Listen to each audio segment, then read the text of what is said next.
Hello friends, आज हम देखेंगे कि एक 3 मंजिला मकान बनाने के लिए हमें प्लिंथ बीम का क्या तो साइज रखना चाहिए और इसमें कौन सा हमें सरिया यूज करना चाहिए। पूरी डिटेल्स में इन सभी चीज़ों को समझेंगे। और अगर आप ये वीडियो देख रहे हैं तो यकीनन आप 3 मंजिला मकान या तो बना रहे हैं या फिर बनाने का प्लान कर रहे हैं। इसी के लिए मैं आपको सजेस्ट करूंगा हमारी पिछली ये 2 वीडियो देखने के लिए, जिसमें भी हमने 3 स्टोरी मकान के लिए फुटिंग और कॉलम के बारे में डिटेल में बात की थी।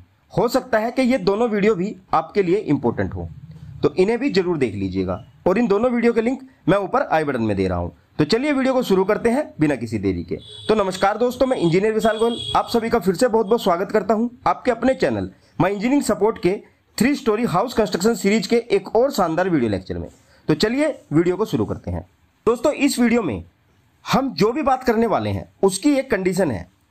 कंडीशन ये है कि ये सभी चीजें आपको तभी अप्लाई करनी है जब आपके 2 कॉलम के बीच का डिस्टेंस 16 फीट तक या इससे कम हो, नहीं तो ये चीजें अप्लाई नहीं होंगी। और इस वीडियो में हम टॉपिक कवर करने वाले हैं, पहला कि हमें 3 मंजिला मकान के लिए प्लिंथ बीम का साइज क्या रखना है। दूसरा, हम बात करेंगे कि प्लिंथ बीम में कितने पीस सरिये रखने हैं और कितने एमएम डाया के। थर्ड, हम स्टीरअप्स यानी कि रिंग की डिटेल देखेंगे।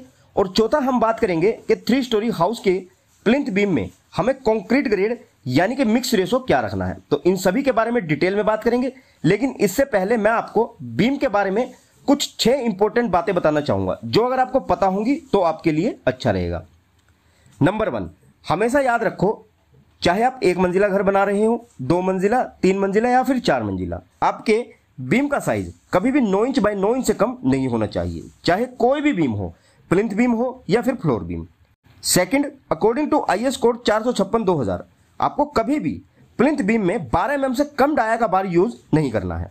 नंबर 3, कभी भी आपको प्लिंथ बीम में 4 से कम बार नहीं रखने हैं। नंबर 4, प्लिंथ बीम में जो स्टीरअप्स यानी कि रिंग्स लगेगी उनका बार डाया भी 8 mm से कम नहीं होना चाहिए। नंबर 5, स्टीरअप्स की हुक लेंथ भी 75 mm से कम नहीं रखनी है। और number 6, according to IS code 456/2000 2 stirrups के बीच की मैक्सिमम स्पेसिंग यानी कि ज्यादा से ज्यादा दूरी 12 इंच या 300 mm तक ही हो, इससे ज्यादा स्पेसिंग्स पर रिंग्स नहीं बांधनी है। तो ये 6 इंपॉर्टेंट बातें हैं प्लिंथ बीम के बारे में, इन्हें हमेशा ध्यान रखें। आइए अब हम बढ़ते हैं अपने मेन टॉपिक की तरफ। Number 1, size of plinth beam for 3 story house. आपको 3 मंजिला मकान के लिए प्लिंथ बीम का कम से कम साइज 9 इंच बाय 12 इंच का तो रखना ही है।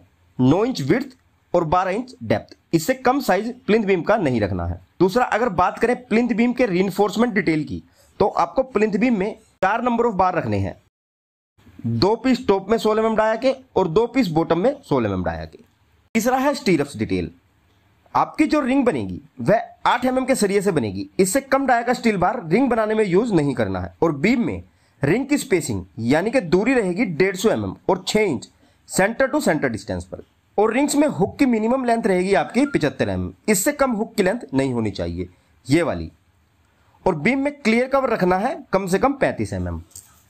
नंबर 4, कि हमें प्लिंथ बीम में कंक्रीट ग्रेड कौन सा यूज करना है। तो according to IS code 456/2000 plinth beam में आपका मिनिमम जो कंक्रीट ग्रेड होना चाहिए वह M20 से कम नहीं होना चाहिए, यानी कि 1:1.5:3 के मिक्स रेशो से कम।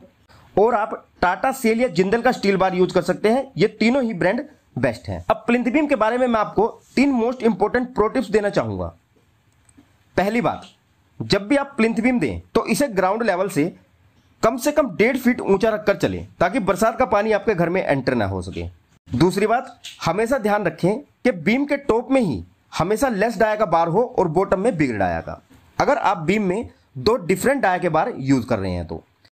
और थर्ड, एज पर IS कोड 456/2000 स्टीरअप्स में जो आपको स्टील बार यूज करना है उस स्टील का ग्रेड FE 415 से कम न हो और मेन रीइंफोर्समेंट का FE 500 से कम।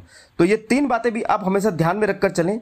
तो आई होप कि अब आपकी प्लिंथ बीम को लेकर सभी डाउट्स और कंफ्यूजन क्लियर है। फिर भी अगर आपकी कोई क्वेरी या समस्या है तो आप हमें कमेंट जरूर करें, आपको रिप्लाई जरूर मिलेगा। और जानकारी पसंद आई हो तो वीडियो को ज्यादा से ज्यादा लाइक और शेयर करना न भूलिएगा। चलिए जल्द मिलता हूं हमारी नेक्स्ट वीडियो में आप लोगों के लिए एक और बेहतरीन जानकारी के साथ। तब तक के लिए विदा लेना चाहूंगा और वीडियो में यहां तक बने रहने के लिए आप लोगों को बहुत बहुत धन्यवाद। Thanks for watching, have a nice day.